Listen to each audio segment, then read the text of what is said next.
Try तर केलं ना, परंतु माती तशी जास्त हे बरे इथे झाडं लावण्याचा पराक्रम आहे एवढा.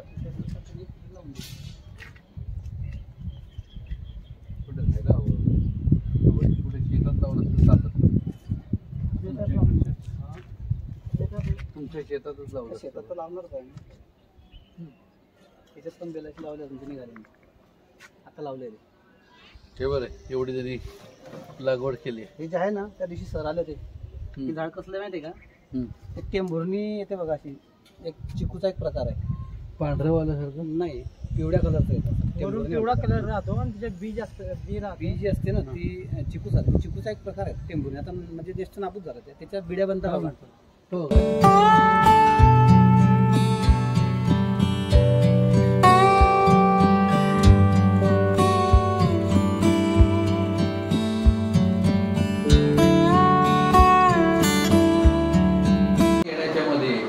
आपला देश लागतो, जो देश आपल्याला खायला घालतो, प्यायला देतो, आपल्याला संस्कार करतो, आणि त्या देशाचं काहीतरी आपण देणं लागतो. काही रस्ते देतो, पाणी देतो, सगळं देतो. मग आपण काहीतरी देणं लागतो हे आपल्याला माहिती पडतं. आणि मग आपण कधी देशासाठी एक तरी दिवस घालवतो का सांगतो. मला तुम्ही कोणीतरी हात धरून सांगा की बाबा मी देशासाठी एवढा तरी दिवस घालतो, असं नाही होत. मग मला एक सांगा की तुम्हाला एक छोटीशी गोष्ट सांगा की बाबा एक स्वातंत्र्य सैनिक होता. त्याला काहीतरी कामासाठी त्याला इंग्रजांनी शिक्षा दिली की बाबा तुला 15 दिवसानंतर फाशी होणार का, तर तू स्वातंत्र्य चळवळीमध्ये भाग घेतला. आता एखाद्या माणसाला जेव्हा शिक्षा होते की बाबा तुला 15 दिवसानंतर फाशी होणार आहे, बरोबर की नाही, तेव्हा त्याचं काय होतं तर त्याचं वजन कमी व्हायला. का बाबा उदाहरण चिंता आहे, मला आता लठ्ठ होणार, हे होणार, ते होणार, बरोबर. मग तो विचारतो माझ्या वडिलांना बोलवा, माझ्या आईला बोलवा, माझ्या बायकोला बोलवा. पण ज्या दिवशी फाशी होणार होती त्या माणसाला, त्या आरोपीला, त्यावेळेला त्याचं वजन जेव्हा चेक केलं त्याचं 5.5 किलो वजन वाढलं होतं. लोक म्हणतात तरी वजन कमी व्हायला पाहिजे, वजन वाढलं होतं म्हणून तर सांगितलं की उद्या तुला फाशी देणार आहे, उद्या सांगतो तुला, म्हणजे शेवटची इच्छा काय असेल तुम्ही या तर बघू, उद्या बघू. यांनी जरा उशीर झालाय सगळ्या जेदारला आणि यायला. जेदारला यायला उशीर झाल्यानंतर ते म्हणाले हा झाला का तयारी तुझी, म्हणजे माझी मी आंघोळ करून तेव्हाच बसलोय, तुम्हाला यायला उशीर झाला.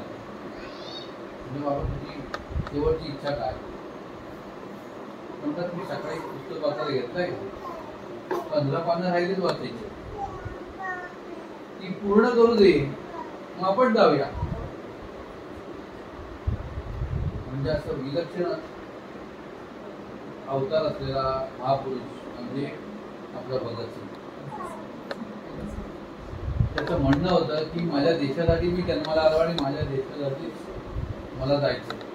अशा पवित्र भूमीमध्ये जिथे जन्माला आलोय आपण, तिथे आपलं पण काहीतरी कर्तव्य की मला पण काहीतरी द्यायचं.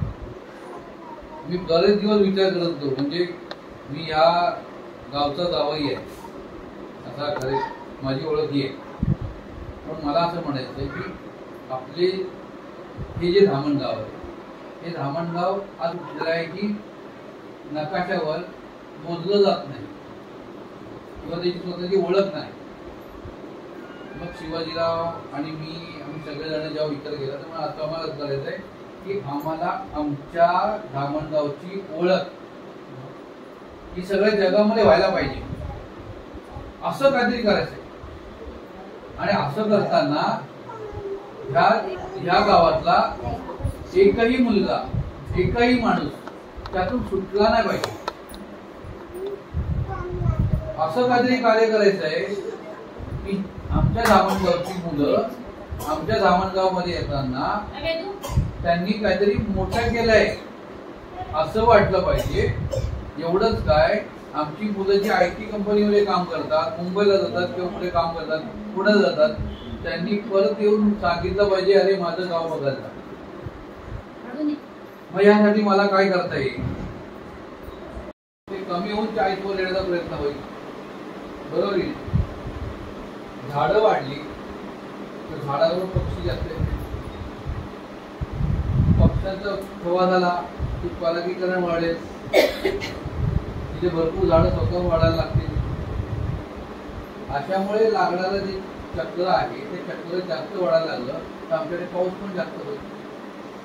या सगळ्यासाठी आपण जर एक सतत जर सगळ्यांनी मिळून जर कार्यक्रम केला तर आपण सगळेजण ह्या गोष्टीला बदलू शकतो. आणि एकदा का जर इथलं वातावरण कमी झालं, तापमान जर कमी झालं तर ह्या जागेचे भाव पण वाढतील. या जागेचे भाव वाढले तर त्याची इन्कम आणि सोर्सेस कोणाला मिळणार? तुम्हालाच मिळणार आहे. इथे जर अध्यात्म वाढलं तर त्याचा बेनिफिट कोणाला होणार आहे? तुम्हालाच होणार आहे. इथलं जर राहणीमान वाढलं, चांगलं जगायला लागलं, त्याचा फायदा कोणाला?